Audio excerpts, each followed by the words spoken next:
So I think it's easier to find the manager first, and then that manager will help you get an agent. I think that's kind of the process. And then once you have that relationship where you're giving away, 20 to 25% of your net worth right off the top, they serve two kinds of purposes. So the agent is out there to try and find you a job, right? Like they have all the information, and their agency is working to put you on one of their shows or whatnot. And there's two kinds of managers. So you have a manager that may have been an agent and can kind of help fill the gaps that the agent doesn't fill. So like if you're at a big agency, it's what they call service agents, okay? And so agents service different kinds of studios. So if your agent services Warner Brothers executives are going to be well versed in who you are, but maybe Paramount or Sony may not be as well versed. So a manager who was an agent and has all those connections can help, educate those other executives. Or you can have a manager, which I think you should try and get, is someone who can actually help you develop new material and is thinking about what the long game of your career is. Because an agent, if you write something, you probably have like one or two shots worth of notes from that person because they're servicing, 50 plus people, while your manager hopefully is only serving 15 to 20 people. And so in terms of good, what was it? It has to be good and fresh. Good versus good. It has to be both. It just is like, because if it's fresh and they can't execute it, then it's just not good. And so if it's good and not fresh, then it's like almost everything else out there. So we try to aspire to hit both buckets. As a necessary evil, obviously you need representation, and I don't mean to say that all representatives are evil. I just mean to say I think it's important to ask yourself what you are looking for in that relationship, because I think within us all, we're looking for validation. Oh, this person will represent me, therefore I am a writer. Or this person has represented these other people, and therefore I meet a certain bar. And I think it's so important to find that well within yourself, and I think it's nearly impossible, but it's worth looking for. And recognizing that that representatives, managers, you can get by with just a manager. And there's nothing better in my business than finding a writer who is not yet signed with a major agency, who is really breaking out and flourishing, who's maybe made a couple of great big sales or a really interesting spec, who has a really smart manager and who's able to identify talent like that. That's a gold mine for me, just to be able to develop that relationship with the writer before their career is being structured by the finances of the business more than it is about their creative passion.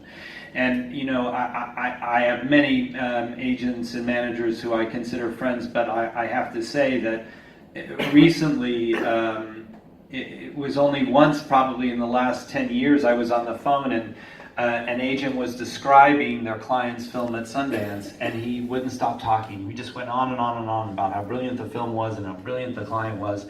And it was startling to me, and I realized this was the first time in years that anyone had ever really spoken with true passion about somebody that they represented, and it was incredibly refreshing. And from your point of view, you would think maybe that happens all the time, and it doesn't. It just the business doesn't support it, unfortunately.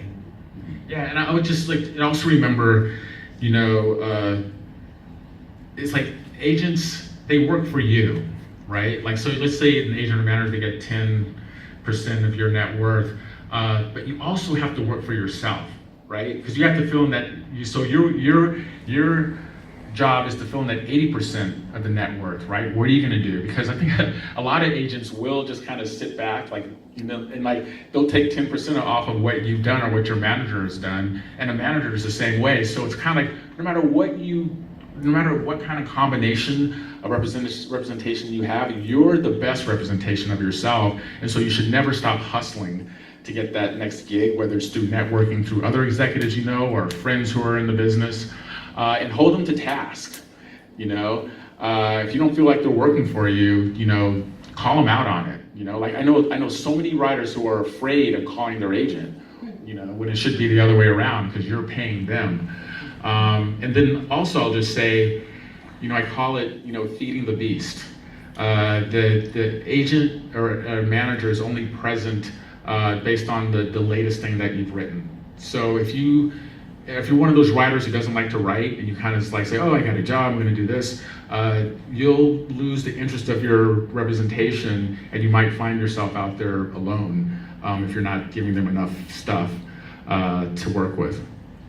And just to leave on an optimistic note, just with your own careers and what inspires both of you to keep at it and working every day, sort of final thoughts from each of you on that? Yeah, I mean, I'm in the business of finding new talent, you know, and telling stories. My wife works in finance, I work in entertainment, and my kids just want to hear what I do at work all day, you know? You know, I read and I watch TV and I meet with people and I make stuff that maybe hopefully millions of people will watch. I was telling these guys, you know, I drive onto the Warner Brothers lot every day and I pinch myself. It's like I've been doing this for 20 years and I can't believe, you know, that I'm getting paid to do something like this. Yeah, to me, the greatest gift, whatever I'm doing in my day, the greatest gift is to read somebody's work or to get on the phone with a writer who's eager for feedback, or you know, to be a part of that creative conversation, to have somebody ask a creative question. We're consumed by so much of the business that really engaging with the writer and the creative voice and feeling a part of that process is the greatest thrill. Oh, real quick last question here.